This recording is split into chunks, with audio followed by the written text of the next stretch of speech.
कल्पना कीजिए, एक शांत जंगल में जहां हवा में पक्षियों की मधुर आवाज गूंज रही हो और वहां एक तपस्वी ध्यान मग्न बैठा हो। अचानक एक दुखी आदमी अपने आंसुओं के साथ दौड़ता हुआ आता है और उससे पूछता है, मेरी समस्याओं का अंत कब होगा? यह कहानी उस सवाल का जवाब है जिसने लाखों लोगों को जीने की प्रेरणा दी। एक साधारण किसान जिसका नाम आरव था, अपनी परेशानियों से घिरा हुआ था। उसकी फसलें खराब हो चुकी थीं, परिवार में अशांति थी और उसके जीवन में चारों ओर अंधकार था।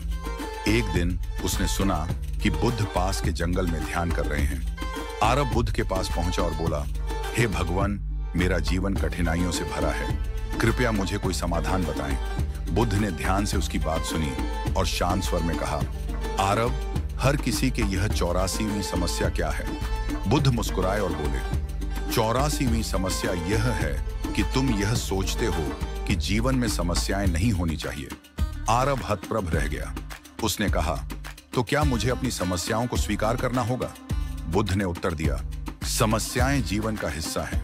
उनका सामना करने का साहस ही उनका समाधान है। बुद्ध ने एक कहानी सुनाई। एक स्त्री जिसका नाम किसा गौतमी था, अपने मृत पुत्र को लेकर मेरे पास आई। उसने कहा, मुझे इसे फिर से जीवित कर दीजिए।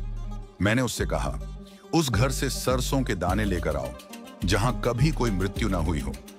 वह पूरी बस्ती में भटकती रही, लेकिन ऐसा कोई घर न मिला। अंततः उसने समझा कि मृत्यु अनिवार्य है। बुद्ध ने कहा, जीवन की हर समस्या, चाहे वह दुख हो या मृत्यु, हमें कुछ सिखाने के लिए आती है। आरव ने पूछा, तो मैं क्या करूं? बुद्ध ने उसे जलाशय में झांकने को कहा। आरव ने अपनी परछाई देखी। बुद्ध बोले, ये तुम्हारे विचार हैं। यदि जल शांत होगा तो तुम्हारी सोच भी स्पष्ट होगी, लेकिन अगर यह अशांत है तो सब कुछ धुंधला लगेगा। बुद्ध ने आरव को ध्यान करने और वर्तमान में जीने की सलाह दी।